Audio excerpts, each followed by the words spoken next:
Laura terseret ombak saat berada di pantai, dan jasadnya tidak pernah ditemukan.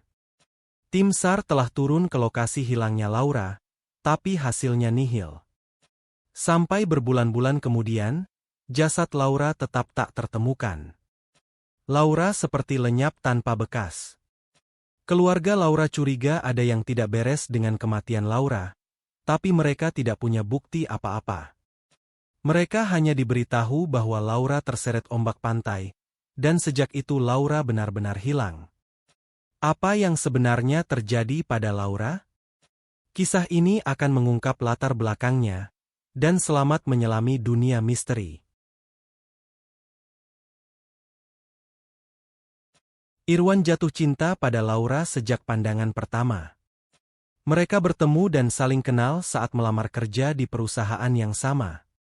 Waktu itu mereka sama-sama menunggu giliran dipanggil untuk wawancara kerja. Duduk berdampingan di ruang tunggu, Irwan membuka percakapan dengan perempuan di sebelahnya, dan mereka pun lalu bercakap-cakap. Irwan kemudian tahu kalau perempuan itu bernama Laura. Singkat cerita, Irwan dan Laura sama-sama diterima bekerja di perusahaan tersebut, dan mereka pun menjalin pertemanan. 3 bulan setelah bekerja di perusahaan itu, Irwan memberanikan diri menyatakan perasaannya pada Laura. Irwan cukup pede waktu itu, karena ia sadar punya wajah rupawan. Banyak orang menyebutnya ganteng. Jadi Irwan berpikir kalau ia akan mendapatkan Laura dengan modal kegantengannya. Sayangnya, perkiraan Irwan keliru. Laura menolaknya. Ketika Irwan bertanya apa alasan Laura menolaknya, Laura menjawab terang-terangan bahwa ia ingin pasangan yang lebih baik dari Irwan, agar dapat memperoleh kehidupan yang lebih baik. Irwan paham maksud pernyataan itu. Laura menginginkan pasangan yang kaya, dan hal itu menampar kesadaran Irwan. Peristiwa itu seolah memberitahu Irwan bahwa ganteng saja tidak cukup. Laura adalah wanita cantik menawan, dan pasti banyak pria yang tertarik kepadanya. Cukup mudah bagi Laura untuk mendapatkan pria yang kaya, dan Irwan seperti baru sadar hal itu. Irwan menyadari kalau dia memang miskin. Ayahnya buruh pabrik, sementara ibunya bekerja apa saja untuk menambah penghasilan keluarga. Irwan adalah anak satu-satunya, dan dia jadi harapan orang tua untuk memperbaiki nasib keluarga. Tapi Irwan menghadapi kenyataan pahit. Sebagai anak miskin, Irwan hanya lulusan SMA. Ia sempat ikut ayahnya menjadi buruh, sampai belakangan pabrik tempat mereka bekerja tutup akibat bangkrut. Setelah itu Irwan dan ayahnya menganggur, sementara hidup terus berjalan. Irwan merasa semua beban keluarga ada di pundaknya. Ayahnya sudah relatif tua, dan jelas sulit mendapat pekerjaan baru. Sementara dia juga hanya lulusan SMA, dan pekerjaan yang mungkin didapatkannya adalah jadi karyawan dengan upah UMR.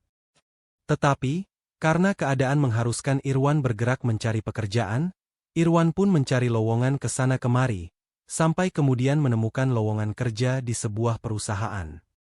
Irwan mengajukan lamaran ke perusahaan itu, dan diterima. Di perusahaan itulah ia bertemu dan jatuh cinta pada Laura. Tapi cintanya bertepuk sebelah tangan. Sekitar 8 bulan sejak diterima bekerja di perusahaan yang sama, Irwan mendapati Laura sering terlihat bersama Pak Mahmud, bos perusahaan mereka. Pak Mahmud adalah pria tambun berusia 50-an, dan sudah berkeluarga. Irwan sering mendapati Laura memasuki mobil Pak Mahmud saat pulang kerja, dan bisik-bisik para karyawan menyebut Laura jadi simpanan Pak Mahmud. Irwan tidak habis pikir kenapa Laura mau menjalin hubungan dengan Pak Mahmud.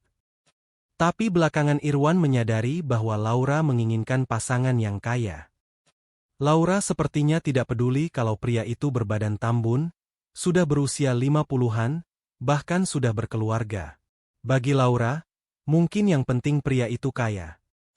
Irwan patah hati menyadari kenyataan itu, dan merasakan hatinya sakit setiap kali menyaksikan Laura berdekatan dengan Pak Mahmud. Sementara kedekatan Laura dengan Pak Mahmud sepertinya makin erat. Perasaan patah hati dan sakit hati Irwan itu belakangan bercampur dengan kebingungan saat mendapati ayahnya jatuh sakit dan butuh perawatan di rumah sakit. Sayangnya, Irwan dan ibunya tidak bisa membawanya ke rumah sakit karena ketiadaan uang. Makin hari, kondisi ayah Irwan makin memprihatinkan, sementara Irwan dan ibunya makin kebingungan. Suatu malam, Irwan dan ibunya bertukar pikir, dan percakapan mereka sampai pada topik pesugihan. Ibu Irwan mendengar tentang pesugihan di pantai utara, dan mereka lalu menganggap itu solusi yang dapat membantu masalah mereka. Ibu Irwan bahkan menyatakan, ada temannya yang mendapat pesugihan dari Ratu Pantai Utara, jadi dia bisa menanyakan pada temannya mengenai hal itu. Singkat cerita, Irwan dan ibunya lalu berbagi tugas. Irwan menemani ayahnya yang sakit di rumah, sementara ibunya mengurus rencana mendapat pesugihan. Ibu Irwan pun pergi, dan sampai 7 hari tidak pulang. Ketika akhirnya pulang, Ibu Irwan melakukan aneka ritual di kamarnya, dan 7 hari setelah itu ia telah memiliki banyak uang yang entah datang dari mana. Dengan uang tersebut, Irwan membawa ayahnya ke rumah sakit. Namun 2 hari setelah masuk rumah sakit, ayahnya meninggal. Irwan dan ibunya berduka, tapi setidaknya mereka kini memiliki banyak uang. Ibu Irwan memberitahu bahwa uang yang jauh lebih banyak akan datang jika mereka dapat memberikan tumbal ke Ratu Pantai Utara. Irwan tertarik dengan hal itu, dan ia lalu menyusun rencana yang gila. Dengan uang yang ada saat itu, Irwan membangun rumah besar dan mewah, juga membeli mobil mahal. Proses pembangunan rumah itu berlangsung selama setahun, melibatkan banyak tukang bangunan, dan selama itu Irwan tidak pernah lagi masuk kerja. Sekarang ia tidak butuh gaji yang tak seberapa, karena uangnya sudah berlimpah. Meski tak pernah lagi bekerja, Irwan tahu kabar Laura, dan ia tahu kalau status Laura masih sebatas simpanan Pak Mahmud. Sepertinya Pak Mahmud tidak akan menikahi Laura, karena bagaimanapun ia telah berkeluarga.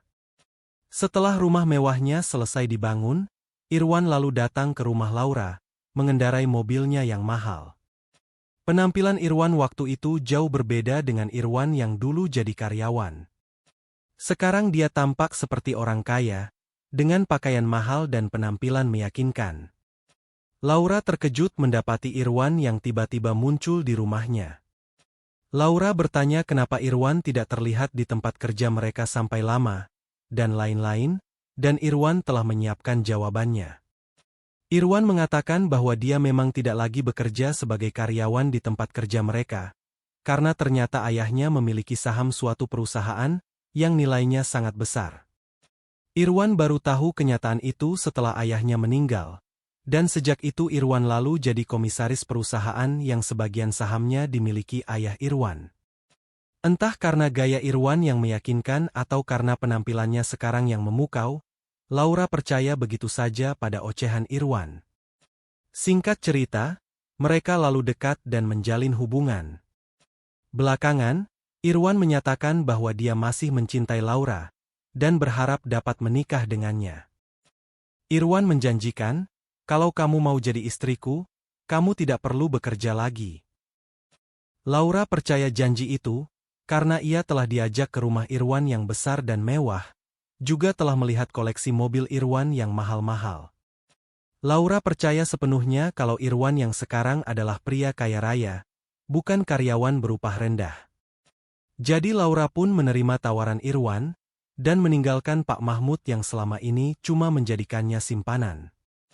Lalu Irwan dan Laura menikah.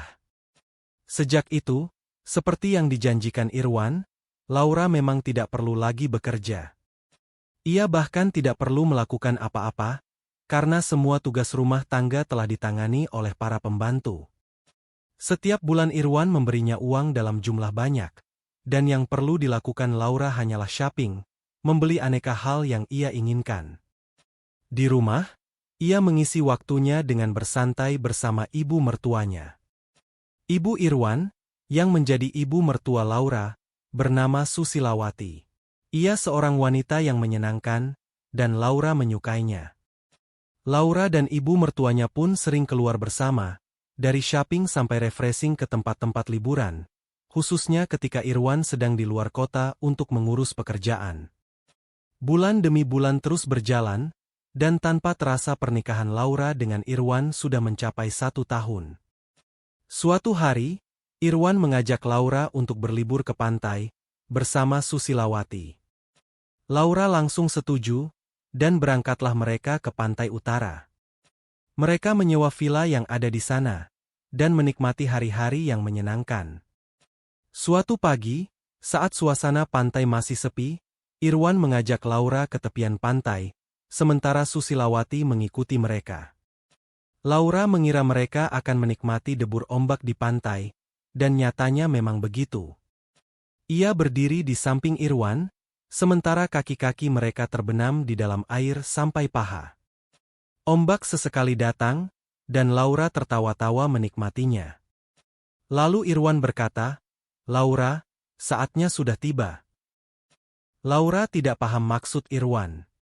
Dan Irwan menjelaskan, "Aku mencintaimu, dan aku bisa memilikimu sekarang karena kekayaan yang kumiliki.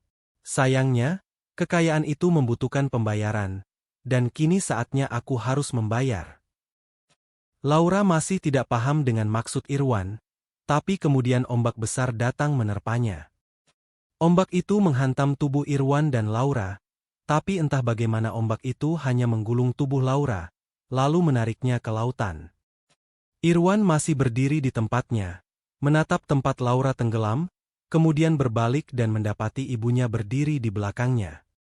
Susilawati tampak mengangguk pada Irwan, dan berkata, "Tumbal kita telah diterima penguasa pantai ini."